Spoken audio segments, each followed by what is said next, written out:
I had a chat with the Deputy Director of the United Nations Human Settlement Program, Dr. Aiza K. Chira.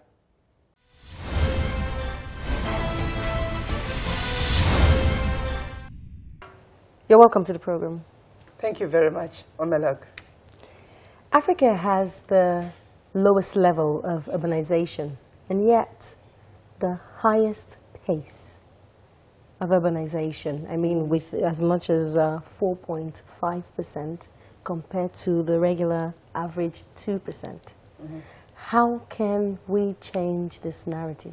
Let me say that maybe our focus should not be so much to address that narrative as to organizing ourselves, getting ready to make that process of urbanization a source of socioeconomic transformation. Because since time immemorial, human development has been preceded by urbanization. Of course, it's much more harder when it's so fast. When it's fast, it means we have to move much faster. But I think I want to say that Africa is ready to do that. And Africa is the last continent to benefit from that. We have a lot to benefit from. And that's why I want to thank the government of Nigeria for having had a very significant leadership role in organizing and supporting the African states to be part and parcel of the process towards defining the African urban agenda from the national contexts. It calls for three things. One, I think it calls for clear and strong political will and focused leadership. And for that to be obtained, it calls for a dialogue right from the community level to national level and a clarity of purpose on that. And that is why UN Habitat, supported by the government of Nigeria and later on by the government of Ghana and Kenya, came up with what we call the African Urban Agenda. And for the last 3 years, we have engaged member states to do that critical analysis of where we stand in urbanization and human settlements, and then forge a way forward towards sustainable urbanization in the next 20 years. Reports have been developed, and finally, we have a regional report to reflect on that, which has been now the backbone for the deliberations that have taken place in this city. The second point is to turn that political will into an implementation strategy and implement it and finance it. And I want to say again that there's been a process into that. You may recall that last year we met with heads of state to talk about the financing for sustainable development. Fortunately, I think there was a focus on how to finance sustainable urbanization and human settlements because it is clear that sustainable urbanization and human settlements is fundamental to achieving sustainable development. So the strategies are there, but also importantly, the upcoming conference on urbanization and human settlements in Quito, Ecuador, is now going to bring all that together. But fortunately, I think, and really to congratulate the member states of Africa, they're not going to Ecuador as individual member states. There's a common position. And during the 3 days that we've been here, the African ministers have deliberated on a common African position towards urbanization and human settlements. And so that, I think, for me, is a founding stone. Third is the technical expertise, because this is nothing really new. UN Habitat, we are one of the key leading agencies in this area, and we do both policy, research, but also programs of work to support countries in urbanization and human settlements. And we've been serving this continent for the last over 40 years, headquartered in Nairobi. And I want to say that we have seen progress in the right direction, only that the progress is far much lower than what is needed. I think, finally, it serves as the African people to own this. The leadership has its role, government, private sector. Leadership in terms of government should be to develop integrated policies in urbanization and human settlements and regulate development. Private sector to invest, and civil society to mobilize the communities all together. And I think that the founding stones are in place. Well-planned urbanization. And yet we also know that all eyes are on Africa to set the African Urban Agenda. Why this attention? Well, I think the attention is from, I want maybe to look at it positively, is from 3 levels or 4 levels. One is that we committed to sustainable development through the Millennium Development Goals 20 years ago. And I would like to say that while in terms of urbanization and human settlements, our focus was to support at least 100 million people to get out of slums and slum-like conditions, Africa did a bit, but certainly didn't meet that target at all.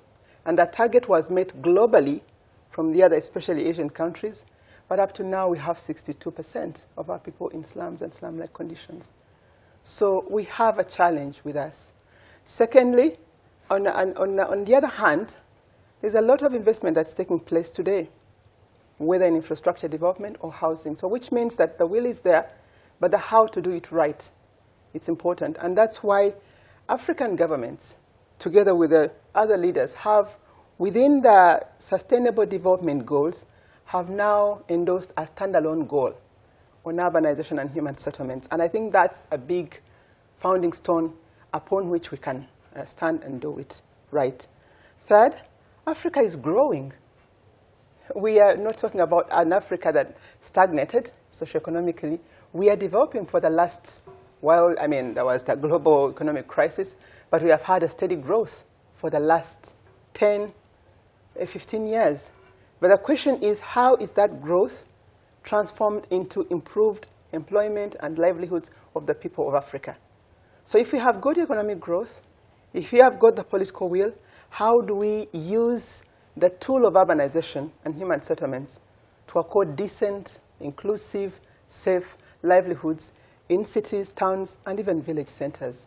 So Africa gives that opportunity. Finally, I think being the least urbanized, we have the chance that we can learn from the past and have a chance to move forward very positively. We are on the last frontier of urbanization, and I think we can have urbanization that is environmentally sustainable. While the others have achieved it, they have achieved it at the cost of our environment. In many cases, that is being tried to be corrected today. But I think in Africa we can do it differently, and we have started doing so. The African Union has the 2063 agenda. Is there a relation between this agenda and the new urban agenda? Absolutely. The African urban agenda has been developed with the leadership of the African member states, connecting, based mainly on the African Agenda 2063, to ensure that the urbanization process and the human settlements process hinges and is founded on the structural transformation and industrialization and the key elements that are defined, whether from governance to overall development within the African 2063 agenda. And in addition to that, it also is anchored within the 2030 agenda.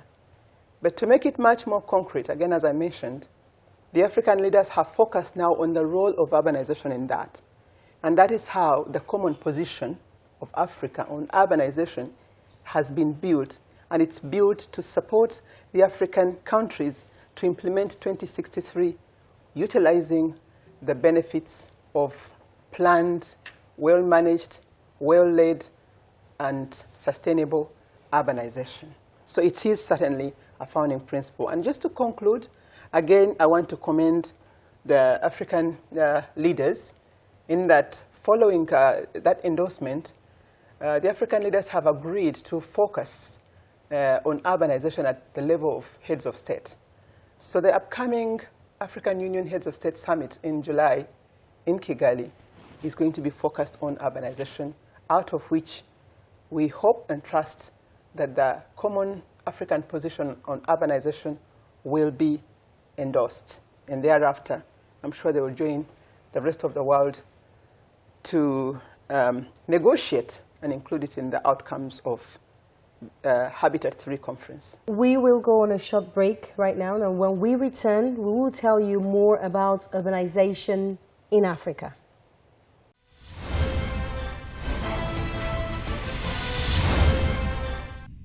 Whatever you expend in improving in urbanization, you are going to recover it in economic growth. Then it's not anymore a cost, it's an investment. This is a huge change of paradigm, and it represents a new approach to urbanization that I hope that the common position of the African countries, which I appreciate very much,